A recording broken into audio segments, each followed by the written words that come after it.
Marco, sigurado ka ba dito? Ang creepy naman ng bahay na to. Oo naman, sabi nila madami raw nagpaparamdam dito. Tignan natin kung totoo. Ayoko na yata. Parang may nakatingin sa atin, Marco. Huwag kang kabahan, baka hangin lang yun. Hangin ba yung umiiyak?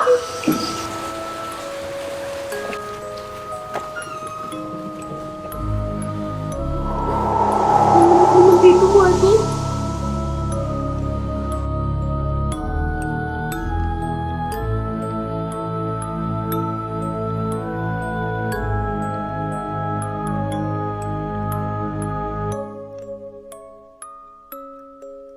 Marco, nakakatakot naman dito. Tsaka, hindi maganda yung pakiramdam ko dito.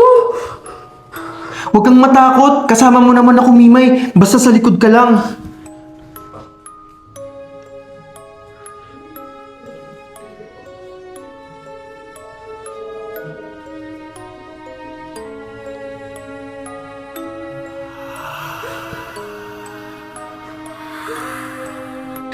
Narinig mo yun, Marco? Oo, pero wala lang yan. Baka daga lang.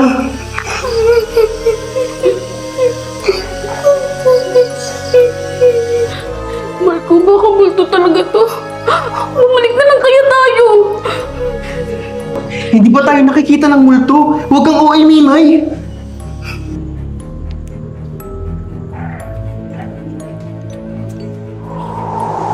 Ba't ang lamig bigla? Hala, baka naka-aircon sila. Tara na!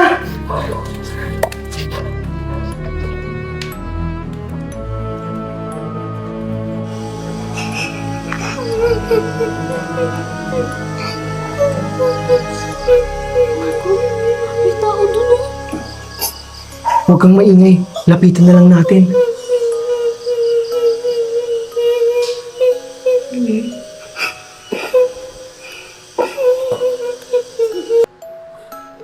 Marco, bakit siya tumigil?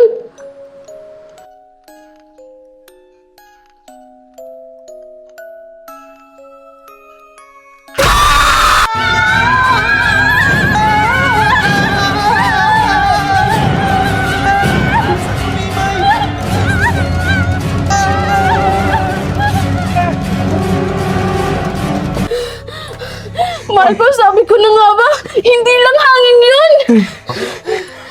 Oo na! Fine! Multo nga! Huwag ka nang maingay, baka habulin pa tayo!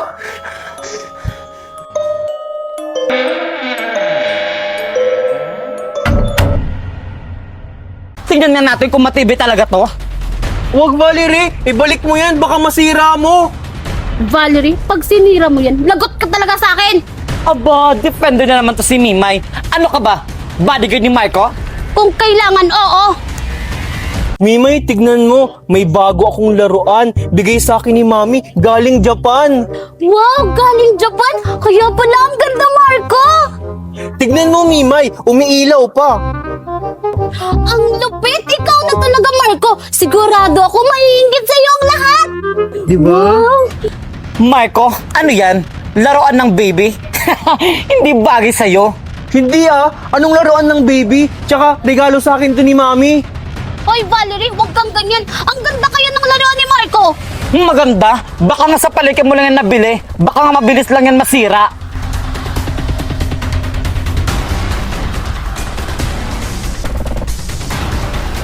Tingnan nga natin kung matibay talaga to. Huwag, Valerie! Ibalik mo yan, baka masira mo! Valerie, pag sinira mo yan, lagot ka talaga sa akin. Aba, defender na naman to si Mimay. Ano ka ba? Bodyguard ni Marco? Kung kailangan, oo. Bakit ba palagi mo akong inaaway, Valerie? Wala ka bang ibang mapaglibangan? Huwag ka na lang magpatinag. Alam mo namang insecure lang yan. Kahit anong gawin nyo, baduy pa rin yan. Kung wala kang magandang sasabihin, umalis ka na lang!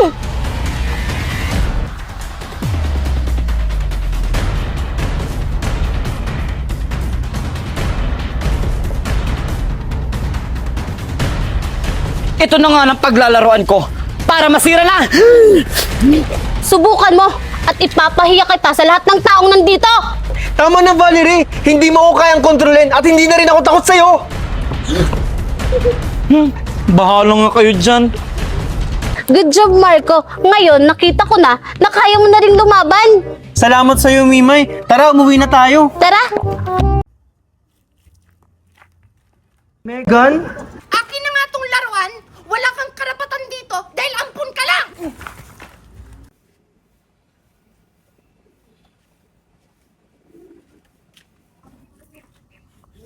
Ba't mo naman ako tinulak, Megan? Araw-araw ganito ang buhay ni Marco. Hindi siya lumalaban, hindi siya nagsasalita. Ngunit sa kanyang puso, sumisigaw ang tanong, bakit ako? Good morning, class! Good morning po, ma'am. Marco, Yes po, ma'am. gusto mo ba sumali sa writing contest? Sige po, ma'am. Isinulat niya ang lahat ng sakit, ang katahimikan, ang kanyang pag-asa.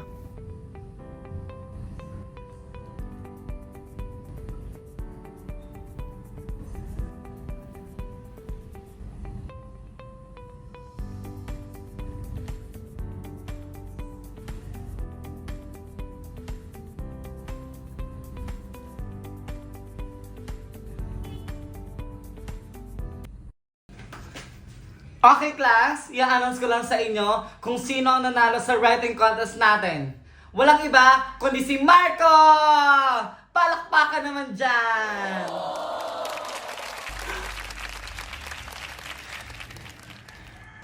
Congratulations, Marco!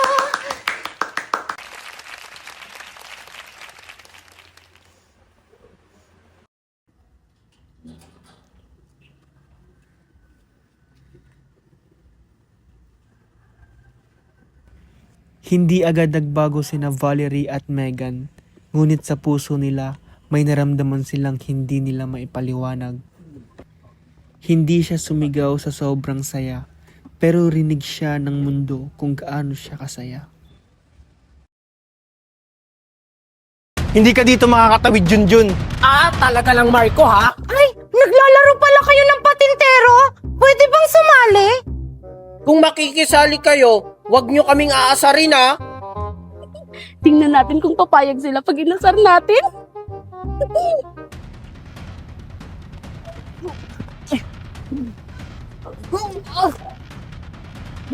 Uy!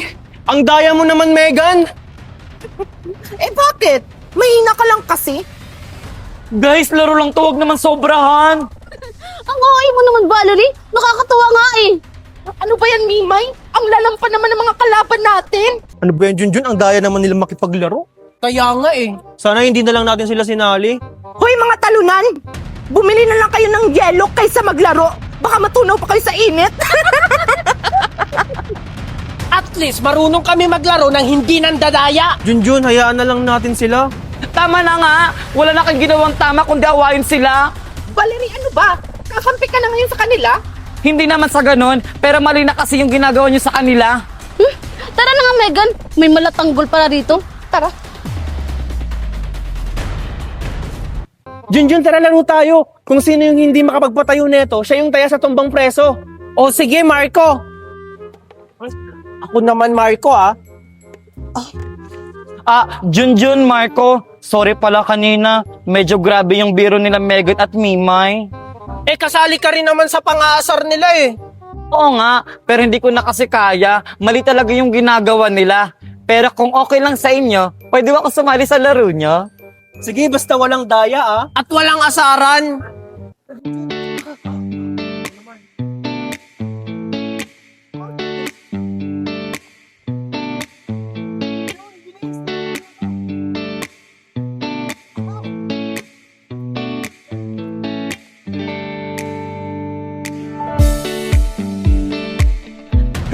Ang saya ng laro. O, ikaw naman taya, Junjun.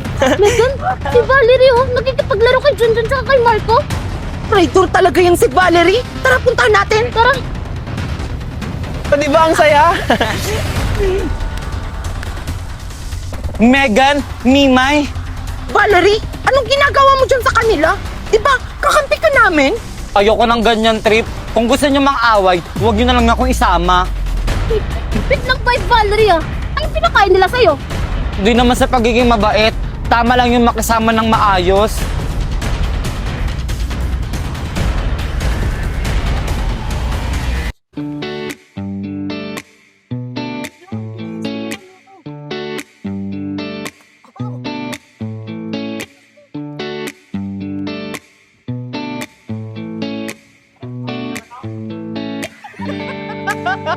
Sabi sa'yo, Valerie, mas masaya maglaro kapag walang bully. Kaya nga. O sige, simulan na natin. Tara, dali.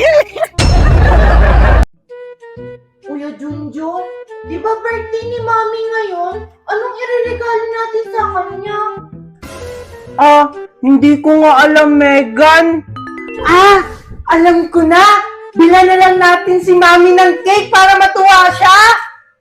Cake? Di ba mahal yung cake, Kuya Junjun? May pera ka ba? Oo, Megan, meron akong pera! Ito, oh! Oh, di ba? Ang dami kong pera! Wow! Ang dami mo namang pera, Kuya Junjun! Pwede na yan! Makakabili na tayo ng malaking cake! O sige, tara na! Bili na tayo! Yes, anong bibilin nyo? Ay, ang tawag ng tintindera na to. Ano, bibili ba kayo? Hindi. Bibili po kami! Magkano po yung ganyan kalaking cake? Mahal to, bakit afford nyo?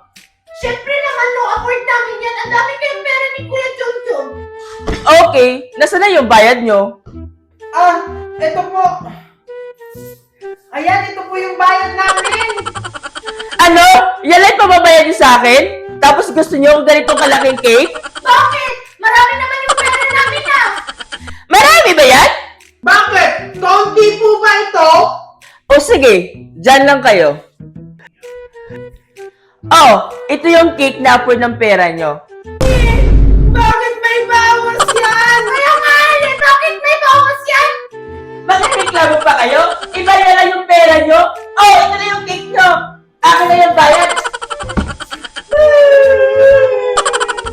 Oh, umalis na kayo dito at huwag na kayong babalik ha! Oh my God! Good morning, asawa! Happy birthday! Thank you, asawa. Pasensya ka na, asawa. Hindi ako nakapaghanda at hindi kita nabibigyan ng gift. Hindi kasi ako pinasahod ng boss ko eh. Pero wag kang mag-alala. Next week, pag sumahod na ako, babawi ako sa'yo. Ano ka ba, asawa? Okay lang yun. Ang importante, yung pangangailangan dito sa bahay. Teka, asan na ba yung mga anak mo? Happy birthday, Mami! Wow! Ang sweet naman ng mga anak ko. O ano nangyari sa cake? Bakit ang laki ng bawas? Pasensya ka na po, Mami. Ito lang po kasi yung kinaya namin ni Megan. Oo nga po, Mami. At Mami, i-blow mo na yung Oo candle! nga po, Mami! Parang may birthdayhan kila Junjun. Ay, ayun ko na, sasabihan ko nga si Mami. Mami, alam mo ba na may birthdayhan dyan sa kabilang bahay? Kila Junjun! Ay! Talaga na? May birthday sa kabilang bahay? Meet ka lang dyan.